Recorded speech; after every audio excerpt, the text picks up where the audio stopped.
Last year, the NBA made $842 million in 2 months.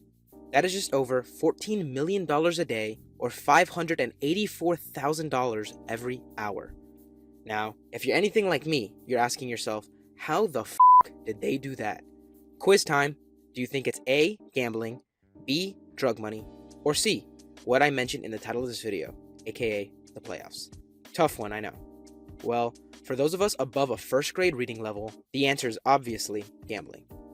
Alright, seriously though. The NBA playoffs hit record numbers last year, earning close to $1 billion from April 16 to June 16. That is absolutely crazy, and it looks like they're gonna do it again this year. So just how did the NBA make so much money during the playoffs? Where did they make all that money from? Better yet, what is it about the playoffs that make them so popular and so profitable in every sport, not just the NBA? Well, let's find out together, shall we? Alright, time to talk about the thing that most of you clicked on here for, the money. Of the $842 million made during the playoffs, the bulk of it comes from TV and advertisements. Networks like TNT and ESPN need interesting content on their channels to have enough eyeballs to attract advertisers. In other words, these networks pay the NBA an absolute shitload of money to give their eyeballs something interesting to watch in order to force feed them ads about cars, food, drinks, and whatever else. Get this.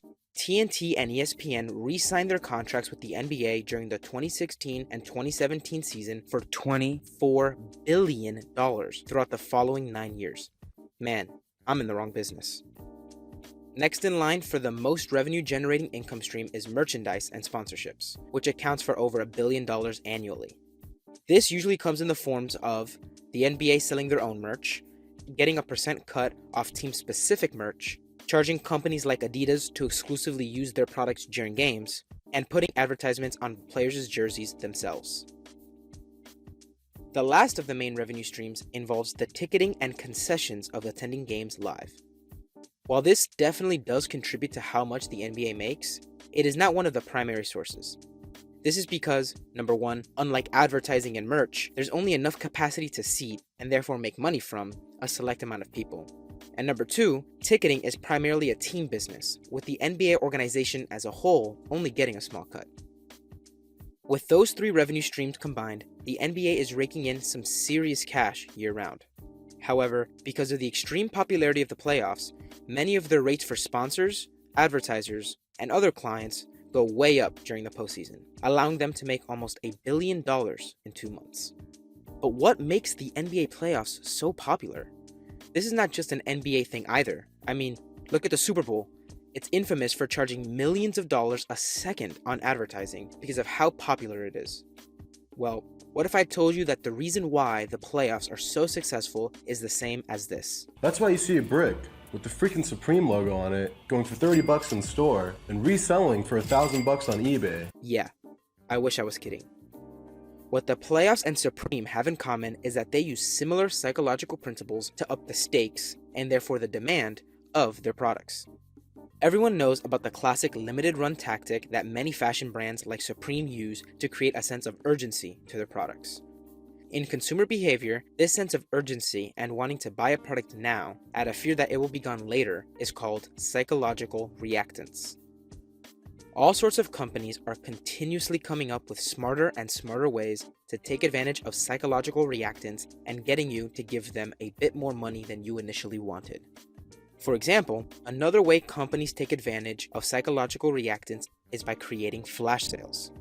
Think of limited time promotions like the Steam Summer Sale. They offer crazy, too good to be true sales that are only available for a certain time, which convinces people to buy 5 more games than they would have ever bought otherwise. Do you see where I'm going with this?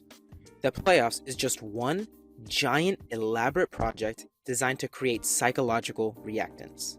Why do you think NBA viewership surges during the playoffs?